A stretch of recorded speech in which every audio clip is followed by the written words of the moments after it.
First with breaking news. First with new information. Plus, your first alert forecast. 19 News starts now with a breaking news alert. Local sheriff deputy stabbed in the neck. The suspect just now in custody. Thanks for joining us on this Wednesday afternoon. I'm Brian Duffy. And I'm Nicole Versansky. So people in the community of Gibsonburg in Sandusky County, they have spent the day sheltering in place while dozens of law enforcement officers work to track this fugitive down. Keith Grant has been there all afternoon tracking it down as well. He's live in Sandusky County. Keith, the arrest happening just within the last hour. Yeah, 45 minutes ago, they captured that suspect, 25-year-old Scott Dodd, about 3:15 this afternoon. Officers said that this happened about 300 yards from where we're at right now. We're in the core of Gibsonburg here. This is about 30 minutes southeast of Toledo. The whole situation happening in the bank parking lot behind me. This is Union Bank. The Sandusky County Sheriff said that Scott Dodd, that's the suspect here, had stabbed an officer in the neck and then ran from the area, and that was the last time they saw Dodd. That was about 9:15 this morning. So that's about what we have confirmed so far. As far as Dodd, the sheriff said that he's on his way to Toledo for a medical evaluation. That's typical in this sort of scenario.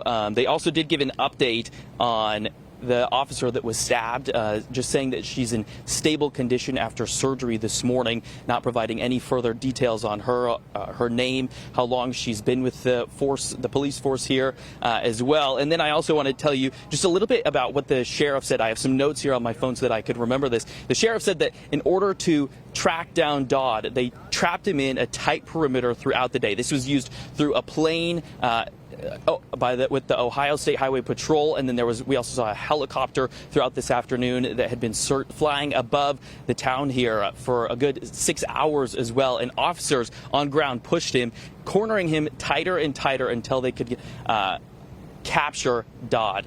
We talked with the mayor earlier today as well, about 45 minutes ago, when we got the update on when the suspect was captured. Here's a little bit on what the mayor had to say. It's a tragic day. Nothing we want to see happen. Prayers to our officer and her family.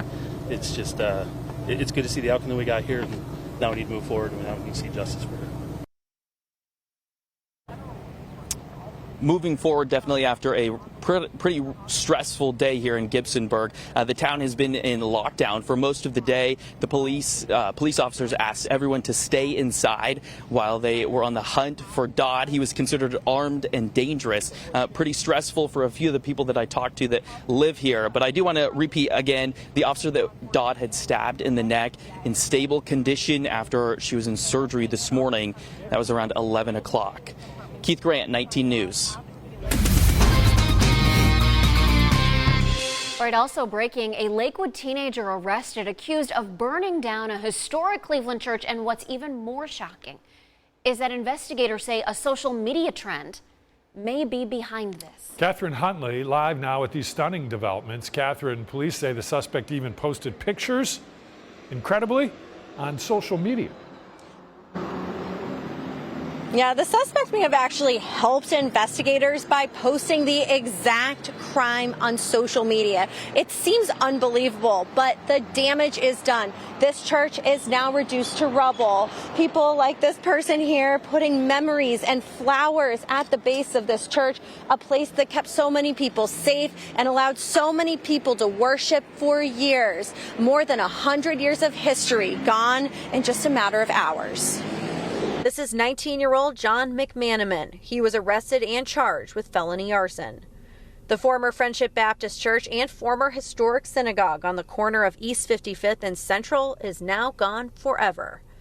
Richard Starr represents this area on the Cleveland City Council. He's furious. A teen came from another city and destroyed history like this. You could do whatever you want in Cleveland, but you won't do it in your own backyard, and we can't continue to take this on. We have to do something as leaders, and we have to make an example out of this individual that this is not going to be accepted, it's not going to be tolerated, and it ain't going to happen in the city of Cleveland. The arrest warrant says it happened just before midnight Thursday. Security cameras show McManaman and two friends parking behind the church, then going inside. Investigators say the group was taking part in urban mining, a social media trend that involves trespassing to steal scrap metal. The warrant says someone then posted a photo on social media from inside the church. It showed a fire just starting, a critical clue for investigators. Documents show McManaman and his friends left the church after about 30 minutes, but no one called 911 for another 90 minutes. By then, the fire was intense and out of control. The damage so severe, the whole building had to come down. The fire department is estimating the loss at $750,000. But after more than 100 years of Jewish and Christian worship here, Councilman Starr says the loss is much more than a dollar figure. What do we actually do at this corner to make sure Friendship Baptist Church history is not erased? It can never be erased. It's a part of our neighborhood, it's a part of our city, and we have to make sure we protect that historic legacy. Now, if you go on TikTok, you'll see there's many videos of people urban exploring this church while it was still standing. Inside had become a mess. There was graffiti all over the walls. So we reached out to the city. They are condemning any type of urban exploring like this. They say simply it's trespassing. It's not allowed. And they're getting the police department to further patrol areas that they know are common for urban exploring. We also asked what they're doing to help these vacant and abandoned buildings, and what they're doing moving forward to make sure that it's not an attractive nuisance like this one apparently was. So we'll have all that on our website, cleveland19.com. For now, live in Cleveland, Catherine Huntley, 19 News. Now your 19 First Alert forecast, certified most accurate since 2004. All right, live look from Edgewater Beach. It is a beautiful late August day. We've had temperatures that have been warming, upper 70s to near 80, and you can actually see a couple boaters, jet skiers out in the water, certainly enjoying some of the calmer conditions out on the lake. The reason for that is actually a southerly wind that we've been building in through the day today. That will help to fuel at least a couple spotty showers, if not even a couple rumbles of thunder before we close out today. Likely west of 71 is that best risk for seeing some of those showers and storms. And then we're going to wait for this next cold front to roll in tomorrow, and that may once again pop up a few of these showers across parts of our area. Not rain for everybody as we get into your Thursday. Then we settle into a very fall-like pattern before a huge pattern change takes over for next week. So if you do enjoy some of the cooler temperatures, soak them in while you can. Right now, daytime highs have basically maxed out into the upper 70s to near 80 degrees in a lot of spots. We don't expect it to get much warmer than this, maybe a degree or two, but we're largely going to be staying upper 70s to low 80s with that stronger south wind in place. We've got rain and storms, though, off to the west. Radar update coming up in just a few minutes. Well, today, the largest social media company in the world announcing the settlement of a multi-state lawsuit. The suit claiming Facebook and Instagram were designed in part to get kids and teens addicted to that content. Ohio was part of the suit, and it comes with a historic payout. 19 Data journalist Dan DeRose is here with a look at the numbers. It's interesting as this trial started last week, and somewhere in the first week of the trial, the owners of Meta, that's Facebook and Instagram, said, let's get this over with. Let's cut a deal. $18 billion. Ohio's share of that is $319 million. I spoke with the Ohio Attorney General's office today. They say they will work with the legislature to see how Ohio will spend that money. Here's the rest of what they have to do to clean up social media.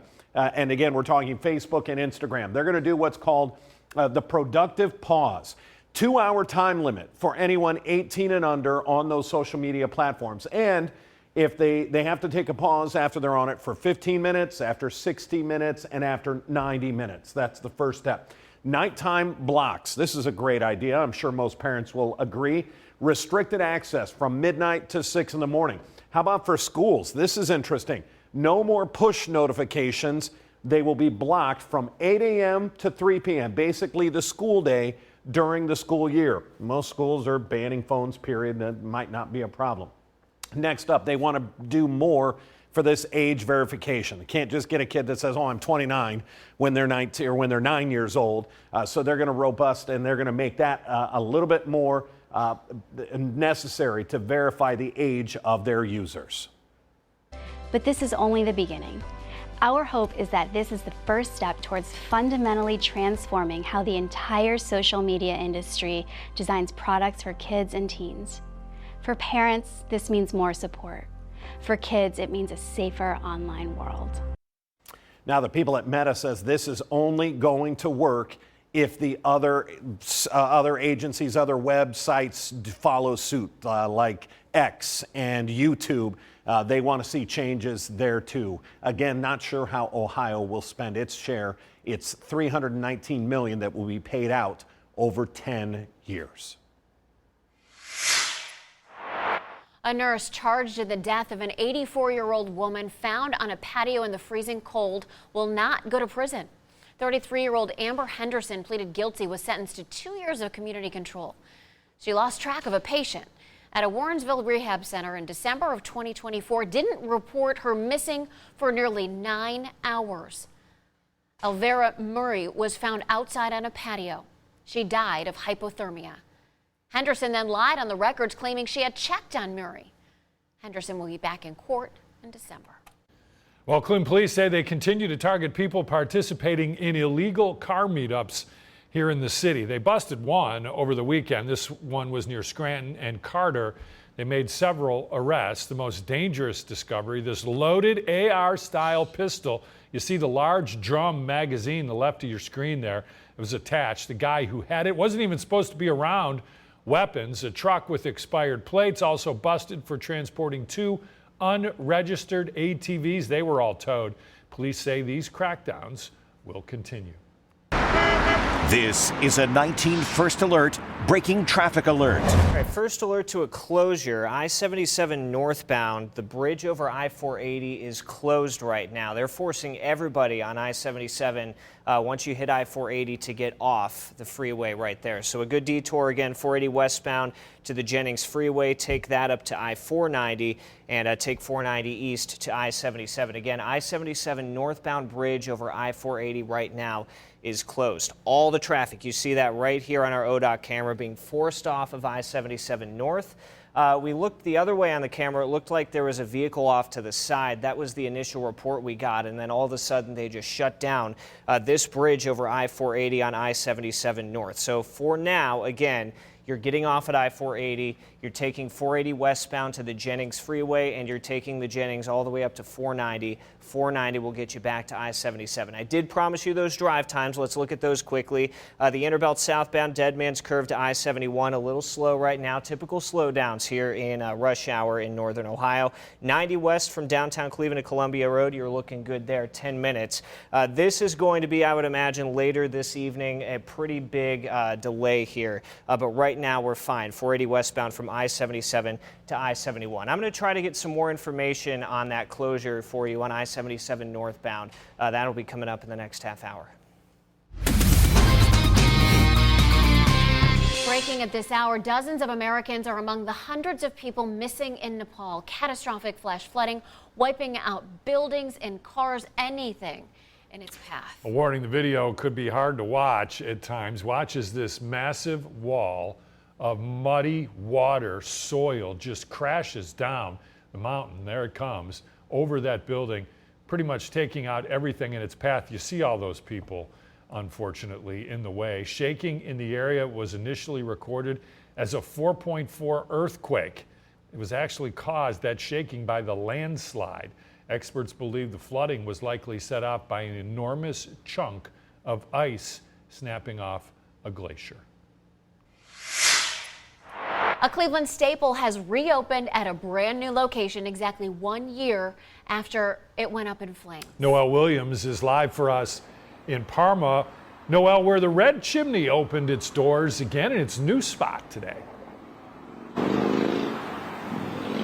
Good afternoon, Nicole, Brian. So yeah, I spoke to one of the owners of the Red Chimney, an iconic restaurant, and he tells me it actually would have been too expensive for them to rebuild in Slavic Village. So they found their new home here along Snow Road in Parma, and it's definitely been a good day. So customers that are now making their way to the restaurant, they're going to find this sign on the door letting customers know that they're closed for the day because they ran out of food, as hundreds of people have made their way through the front doors. The food. The customers. And of course, the service are all what makes the Red Chimney a Northeast Ohio staple since 1999, and even after its original location was burned down last year. After a year, and I see customers come now, they hug me, me and my brother, and I cry. Because I can't, I don't know, me and my brothers, they hug the people, you know, people hug us. It was an emotional day for co-owner Pete Skantos, the Greek native. He fought back tears throughout most of our interview. On August 5th, 2025, the original Slavic Village location on Fleet Avenue was destroyed in a fire. Surveillance video from a nearby store captured smoke pouring from the building. Cleveland Fire Lieutenant Mike Norman says a fire started in an apartment bedroom above the restaurant. One of the 3 tenants living there called Skantos to alert him. That old location, so iconic, it was even featured in James Gunn's 2025 Superman. Although the address is different, the support is the same. Everything you see over here today, 75% we come for his side because he like us, me and my brother. And those customers say that despite the move, they're willing to make the drive from east, west, south, wherever to come and support the Red Chimney. I knew it would be crowded, but I didn't think it would be this crowded.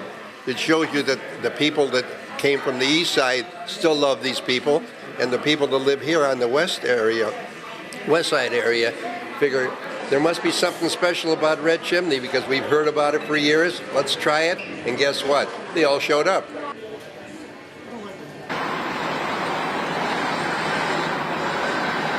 Now, the restaurant, they had planned to close 9 p.m. today, but customers, they've been walking up and seeing this sign on the door saying that they have officially closed for the day because they've ran out of food, which is a good problem to have. They will reopen again tomorrow at 6 a.m. Now, as for that fire from last year, I did hear back from Lieutenant Norman. He tells me that it was most likely due to careless smoking and unintentional. In Parma, Noel Williams, 19 News. Well, the pressure is on. Washington is warning of tough new sanctions against Iran, and now Canada is firing back in the ongoing trade war. So any signs of a compromise on both fronts really are not looking promising at this point. Our Washington, D.C. bureau correspondent John Decker joining us live. John, are Republican lawmakers, are they fully supportive of the president pursuing this trade war with Canada? Well, it depends which lawmakers that you speak to. For instance, Susan Collins is a Republican senator running for re-election in Maine.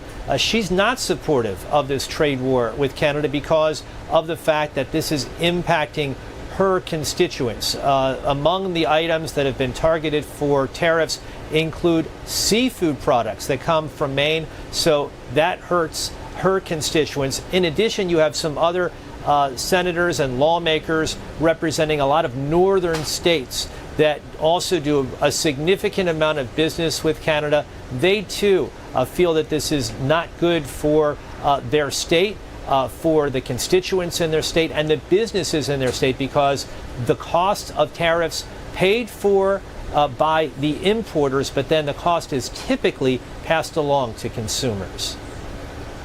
All right, John, thanks very much. I appreciate your input on this. Have a good day.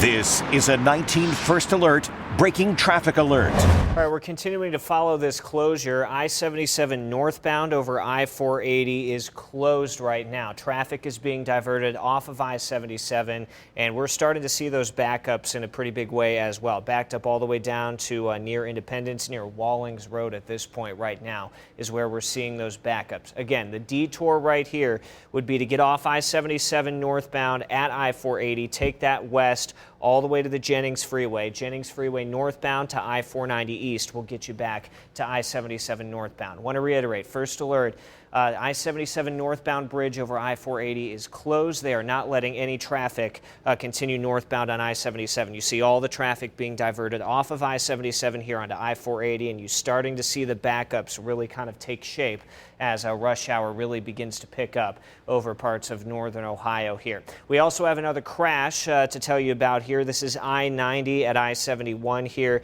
The 71 southbound lanes past I-90.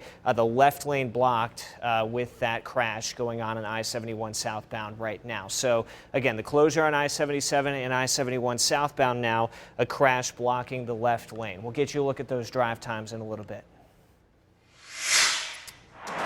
Well, breaking at this hour, Tim Curry, the legendary actor best known for playing Dr. Frankenfurter in the Rocky Horror Picture Show, has passed away. He had a stroke in 2012, one that had caused significant health issues ever since. There he is there in the Rocky Horror Picture Show. Man, that was something else. His reps say he died at his home in Los Angeles last night. He was 80 years old. A stunning threat from Washington. If renovations at the Kennedy Center don't move forward, the building could soon be demolished. That's the message from the Trump administration as the legal fight over its future plays out in the courts. The president says the center won't be safe without some upgrades. Tomorrow, a judge will hear arguments on a separate bid to stop the center from adding President Trump's name to the building. Now your 19 First Alert forecast. Certified most accurate since 2004. All right, let's talk about a radar update here with some of the showers and storms that we're going to be waiting on over the next few hours. Things are very quiet here on First Alert Doppler, at least locally. We've seen some clouds moving through, but if you zoom this picture out, you can see where we've had this broken line of some scattered showers, a few thunderstorms. One or two storms essentially along this broken line have become strong to severe. You see the one cell there in north central Indiana, one just southeast of Champaign, Illinois. So it's not every single storm that develops and in this environment that's going to turn strong to severe, but it is taking advantage of the sunshine that we've seen so far today, and areas west of 75 prior to sunset do stand the best risk of seeing one or two more of those stronger storms. I can't rule out a couple thunderstorms working east of the I-75 corridor, basically between 75 and 71, kind of getting in on that better opportunity that you could see and hear potentially some lightning, some thunder associated with some of those storms. But the general trend, especially as you get past sunset tonight, this is 9 o'clock on your future view,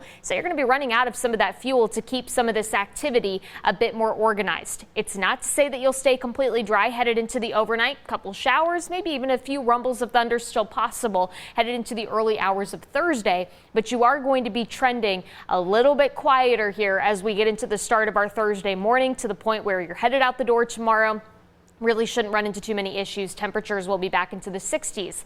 That said, we are going to see a little bit more sunshine through the day. So as that cold front finally starts to make its way through our area, it will likely spark a few spotty showers as we go through tomorrow afternoon. But we are trending much quieter the second half of the day on Thursday. And that is good news, especially if you're headed up to the Lakeshore for the Browns-Patriots preseason game tomorrow evening at 8 o'clock. Forecast looking pretty good.